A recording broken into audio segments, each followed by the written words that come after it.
Hola, ¿qué tal? Nuevamente, me da mucho gusto el hecho de estar otra vez con ustedes, los que estamos ahorita compartiendo este tiempo de esta meditación, porque finalmente sabemos que esto es de gran edificación y nos permite conocer más acerca de la palabra de Dios, nos permite también de alguna manera saber qué es lo que Dios va deseando en nuestras vidas y al momento así mismo de ser obedientes a su palabra. Pues bien, mi nombre es Maclovio Cantú Reyes, yo me congrego en la primera iglesia bautista de Monterrey y hoy vamos a estar meditando acerca de lo que es el libro de Judas. La meditación le he puesto, le he titulado Contendiendo por la fe en tiempos difíciles. Pues vamos a dar lectura a su palabra de Dios. Dice así: Judas, siervo de Jesucristo y hermano de Jacobo, a los llamados santificados en Dios Padre y guardados en Jesucristo, misericordia y paz y amor os sean multiplicados. Amados, por la gran solicitud que tenía de escribiros acerca de nuestra común salvación, me ha sido necesario escribiros exhortándoos que contendáis ardientemente por la fe que ha sido dada a la vez, una vez a los santos.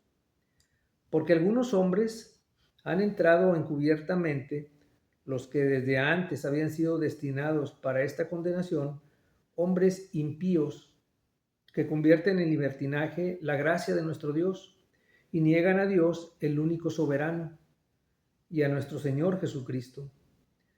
Pero vosotros, amados, versículo 20, edificándoos sobre vuestra santísima fe, orando en el Espíritu Santo, conservaos en el amor de Dios, esperando la misericordia de nuestro Señor Jesucristo para vida eterna. A algunos que dudan, convencedlos; a otros salvad, arrebatándolos del fuego; y de otros tener misericordia con temor, aborreciendo aún la ropa contaminada por su carne. Y aquel que es poderoso para guardaros sin caída y presentaros sin mancha delante de su gloria con gran alegría. Al único y sabio Dios, nuestro Salvador, sea gloria y majestad, imperio y potencia, ahora y por todos los siglos. Amén. Padre Santo, gracias por esta palabra tuya, Señor, y permite que sea de gran bendición a nuestras vidas. Permite que cada vez más conozcamos más acerca de ti, de tu esencia, Padre Santo, y de lo que tú deseas en la vida de cada uno de nosotros. Gracias nuevamente por esa bendición, por esa misericordia tuya. En Cristo Jesús te lo agradecemos. Amén. Bien, hermanos, el libro de Judas es uno de los libros más pequeños de la Biblia. Como ya lo mencioné, solamente lo integra un solo capítulo y que está conformado por 25 versículos, de los cuales acabamos de leer algunos de ellos, los primeros y los últimos.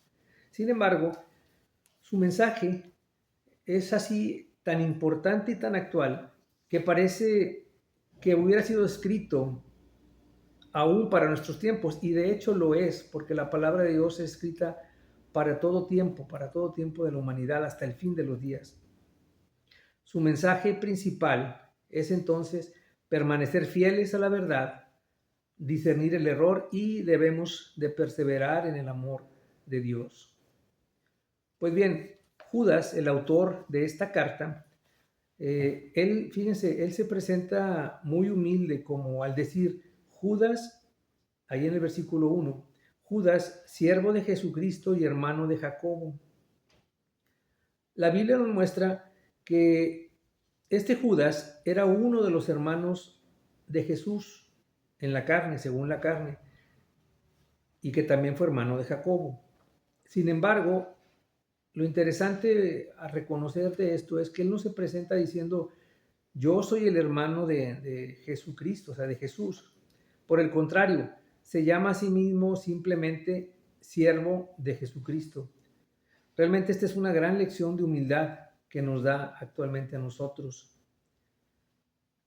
La verdadera grandeza entonces bajo esto mencionado es de que no está realmente en nuestros privilegios que tenemos, en nuestras capacidades, ni tampoco va a estar en nuestras fortalezas, sino está en nuestra relación de obediencia con Cristo. Judas en su palabra o en su carta tenía la intención de escribir acerca de la salvación, pero nos dice que el Espíritu Santo puso en su corazón otra carga diferente, ya que había discernido un peligro que estaba sucediendo dentro de la iglesia. Es decir, que falsos maestros estaban entrando silenciosamente para corromper la verdad. Por eso Judas escribe: me ha sido necesario escribiros exhortándoos que contendáis ardientemente por la fe. Entonces, sabemos actualmente nosotros que vivimos en una época de gran cantidad de información, mucha información, de grandes avances en cuanto a la tecnología, pero también nos damos cuenta de que esto ha traído mucha confusión también espiritual. Hay muchas voces con diferentes doctrinas, pensamientos, muchas enseñanzas también que intentan apartar y confundir a las personas de lo que es la verdad del Evangelio. Por eso el libro de Judas tiene mucho que enseñarnos. Entonces vamos a ver algunas exhortaciones que podemos encontrar en esta carta. Una de las exhortaciones, la primera exhortación es de que debemos defender la fe verdadera. Judas dice: contendáis ardientemente por la fe. Es decir, que debemos luchar, que debemos esforzarnos y que debemos defender algo que nos es a nosotros muy valioso. Entonces, ¿qué es lo que debemos defender? La fe que ha sido una vez dada a los santos. Y no debemos entender esta fe como si fuera un sentimiento o como una emoción, porque son un conjunto de verdades del Evangelio. Es lo que agrupa la fe. Y como para dar un ejemplo acerca de lo que no es en sí la fe, podemos pensar, por ejemplo, en algún hermano que pudiera pensar o sentir, decir al decir: hoy no siento a Dios tan cerca de mí porque han pasado diferentes cosas o diferentes situaciones que me están llevando a este punto, ¿verdad? Entonces pienso y creo que ya estoy perdiendo la fe bíblica, ¿verdad? En realidad lo que está, o por lo que está siendo cambiado su manera de pensar, es por su estado emocional, ¿verdad? No por la fe bíblica. Otro ejemplo, por ejemplo, es de que el padre o un padre que ama a su hijo todos los días, aun y cuando en algunos días él se sienta cansado, se sienta preocupado, se sienta triste, el amor no va a desaparecer, aunque sus emociones cambien. Entonces, con estos dos ejemplos podemos decir lo siguiente: que la fe bíblica no cambia ni con las modas, ni con las opiniones de la sociedad, ni tampoco con el paso del tiempo, porque el Evangelio sigue siendo el mismo. Jesucristo sigue siendo el único Salvador. La palabra de Dios entonces sigue siendo nuestra única autoridad. El apóstol Pablo, ahí en Gálatas 8:1, nos dice lo siguiente: mas si aún nosotros o un ángel del cielo os anunciare otro evangelio diferente del que os hemos anunciado, sea anatema. Por esto podemos decir que la iglesia debe amar a todas las personas sin excepción, pero no podemos negociar la verdad. No podemos decir, por ejemplo, o tratar de caerle bien a alguna otra persona para que acepte a Jesucristo, o tratar de modificar con nuestras palabras la verdad de Jesucristo para que ellos lleguen a la fe, a los pies de Cristo, porque sabemos que ese trabajo lo hace el Espíritu Santo en el corazón de cada uno de ellos. Entonces la verdad de Dios debe ser proclamada con amor, pero también debe ser proclamada con firmeza. Por esto es sumamente bien, o es bien importante que los creyentes conozcan lo que es las Escrituras. Cristianos que estudiemos la palabra de Dios, padres que enseñemos la Biblia a nuestros hijos, jóvenes que permanezcan firmes en medio de un mundo que constantemente está cuestionando la verdad. Pero lo más triste de todo esto que pudiera pasar es que no podemos defender aquello que no conocemos. Por eso es importantísimo que debemos leer, estudiar y amar la palabra de nuestro Dios. Otra segunda exhortación es que debemos tener discernimiento espiritual. Judas nos advierte porque dice que algunos hombres han entrado encubiertamente. O sea, se refiere a hombres impíos que convierten en libertinaje la gracia de nuestro Dios y niegan a Dios, el único soberano, y a nuestro Señor Jesucristo. Y fíjense cómo muchas veces pues un riesgo, un peligro mayor para las iglesias es que muchas veces este peligro no viene de afuera, sino que viene dentro de ahí mismo, dentro de la iglesia. ¿Y por qué digo esto? Porque existen muchas personas actualmente en la iglesia de Dios que utilizan un lenguaje religioso o que está muy alejado del corazón propio de nuestro Dios. Jesús mismo lo advirtió ahí en Mateo 7:15, lo dice, y dice así: porque guardaos de los falsos profetas, que vienen a nosotros con vestidos de ovejas, pero por dentro son lobos rapaces. Y esto nos enseña una gran verdad, porque nos dice que no todo aquel que habla de Dios enseña la verdad de Dios. También que no todo el que usa el púlpito finalmente predica el Evangelio. También nos dice que no todo el que cita un versículo está interpretando correctamente las Escrituras. Por eso es que necesitamos nosotros como seguidores de Cristo el discernimiento.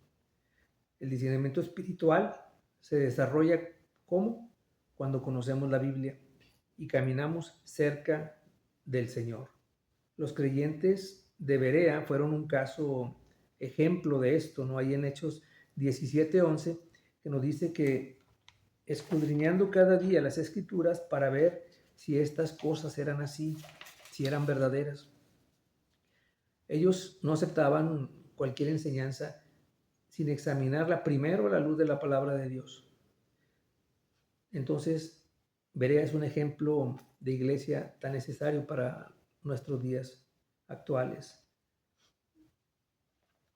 Siempre que escuchemos sermones, que leamos libros, recibamos enseñanzas, siempre debemos preguntarnos entonces que si esto está o si lo que estamos escuchando es de acuerdo a la Sagrada Escritura, que si lo que escuchamos exalta realmente la figura de Cristo, que si nos conduce a la santidad, que si es fiel al Evangelio, porque entonces así la verdad siempre se mantendrá en la palabra de nuestro Dios.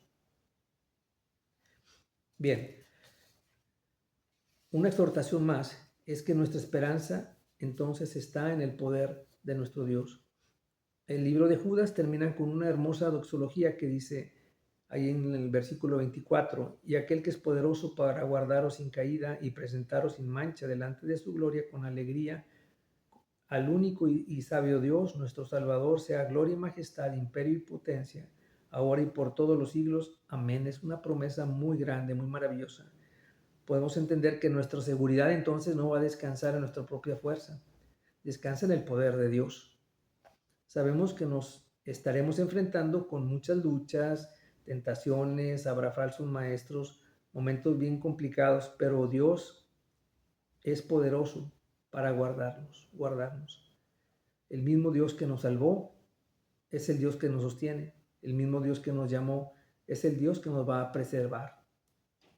Por eso cada uno de nosotros como creyentes podemos vivir con confianza, no porque nosotros seamos fuertes, sino porque nuestro Salvador es poderoso.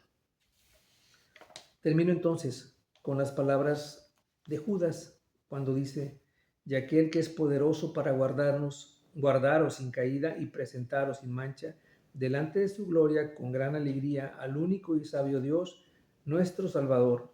sea gloria y majestad, imperio y potencia, ahora y por todos los siglos. Amén. Gracias a Dios por esta meditación. Dios sea con cada uno de ustedes.